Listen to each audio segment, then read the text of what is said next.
Salut YouTube, c'est Cédric-03 lié. On se retrouve aujourd'hui sur DevPro pour une vidéo de banlist. Donc voilà.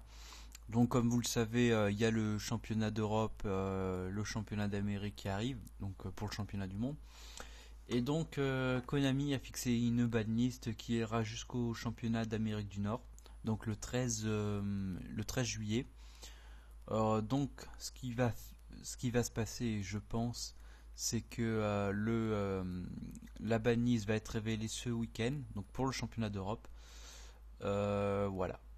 Ça sera bien dans le sens que ça va donner une banlist pour le championnat du monde.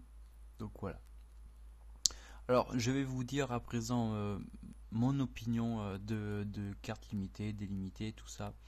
Sachant que je fais pas énormément de tournois, je regarde un peu ce qui se passe dans Yu-Gi-Oh! Et voilà. Mais je pense que mon analyse est bonne. Donc voilà. Alors, on va commencer avec les cartes interdites, puis limitées, semi-limitées et délimitées. Alors, pour les cartes interdites, j'en vois qu'une, ce sera Exciton. Pourquoi Exciton? Parce que cette carte-là est complètement cheatée. Voilà, j'ai même pas de mots à le dire. Shockmaster a été limitée, donc elle, je vois qu'elle va prendre le même chemin. Voilà. Donc, Exciton banni. Ensuite, pour les semi-limités, j'en ai mis 6. Donc déjà main de feu et main de glace, parce que ces cartes-là me semblent, comment dire, dans tous les decks, elles sont dans tous les decks, que ce soit dans Guergia, dans Hat, dans les side decks aussi. Donc voilà, Hand c'est très courant, voilà. Donc pour moi, il faut que ce soit limité, pas semi-limité parce que elles sont quand même jouées à deux. Donc ça changera rien. Ensuite, Angeli. Alors Angeli, je connais pas bien le deck Magidolch, mais je sens que cette carte-là fait pas mal avancer le deck, donc je pense qu'il faudrait la limiter. Je connais à peu près le deck Magidolch, comment il tourne, mais je sais pas trop comment les jouer en fait. C'est un peu spécial. Donc son effet, je pense que tout le monde le connaît. On l'a sacrifié, on invoque un Magidolch depuis le deck et il ne peut pas être détruit au combat. Ensuite, Violent Orage. Alors pourquoi Violent Orage? Parce que je trouve que MST est très très peu joué dans les decks, dans les main decks. Par exemple, si je prends Dragon Ruler, les MST sont joués en side. Si je prends Hat, les MST sont joués en side.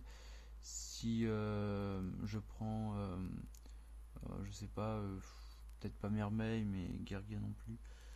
Ouais, voilà. Enfin, MST est énormément joué en side, beaucoup aussi pour les decks contrôle. Donc, je pense que Violent Orage, ça permettrait vraiment de rééquilibrer le format, en sachant que Hat et Guergia jouent beaucoup de pièges, donc les wire-up, enfin les chaînes démoniaques, les prisons, tous ces genres de pièges. Donc je pense que Violent Orage, ça permettrait vraiment d'équilibrer. Ça serait une très bonne chance qu'elle revienne. Voilà. Après, ça serait vraiment bien pour qu'ils la remettent. Ensuite, la cinquième carte limitée, c'est Soul Charge. Alors Soul Charge, je fais tourner quasiment tous les decks, cette carte-là. Elle joue à 2, 3 fois pour le deck Infernité, 3 fois dans le deck Mermaid, 3 fois dans le deck Dragon Ruler, une fois dans le deck Guergia. Elle est très très jouée, c'est le nouveau Reborn.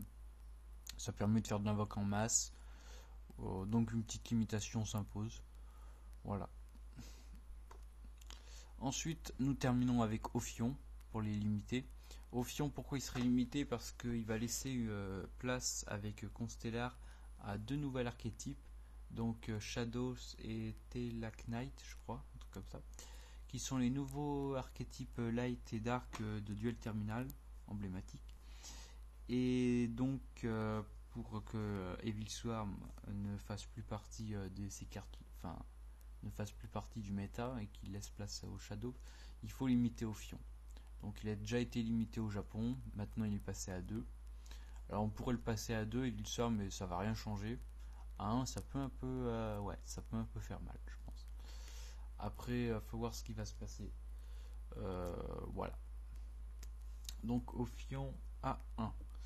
Donc oui, pour consteller, ça va, le deck ne tourne quasiment plus, donc voilà, il va rester à, je pense, à 3. Enfin, toutes les cartes vont rester bien sûr à 3. À part bien sûr la rang 5 qui permet vraiment de faire tourner à tes chronomales. Ensuite, pour les semi-limités, alors on a Magicienne de la foi qui pour moi n'est pas du tout jouée dans les sides malgré qu'elle a été mise à 1, même pas dans les main decks, donc la repasser à 2, voilà. Et Chienne, le 6 samouraï légendaire, puisque 6 samouraï n'a plus de support, n'a plus la carte support clé, le portail, et donc ne vaut plus rien, donc passer Chienne à 2, ce serait vraiment pas un problème. Puis Chienne est déjà passé à 2 avec la nouvelle banlist au Japon.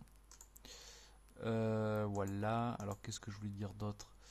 Ah oui, nous allons terminer par les délimités. Alors, ça n'avait pas enregistré, c'est pas grave. Alors, en délimité, j'ai mis Trio Jama. Parce que cette carte là, je vois pas ce qu'il faudrait la mettre à 2 dans les decks. À 3, ça donnerait pas grand chose de plus. Hein. C'est un peu joué dans Burn. Maintenant, ils préfèrent mettre des cartes cylindres magiques, des trucs comme ça. Voilà, mais Trio Jama, ça reste très bien à 3 aussi. Alors, voilà. Je vous ai donné mon opinion de banlist. Alors, voilà, je peux me tromper, bien sûr. 10 cartes, ça me paraît un petit peu léger en total de changement. C'est vraiment, je pense, le minimum. Voilà, c'est mon opinion de banlist. Après, il y aura peut-être des decks qui vont limiter les mermaids. Des trucs comme ça qui vont peut-être limiter TU. Je sais pas trop comment tourne mermaid, donc du coup, je préfère pas dire de conneries. Donc voilà.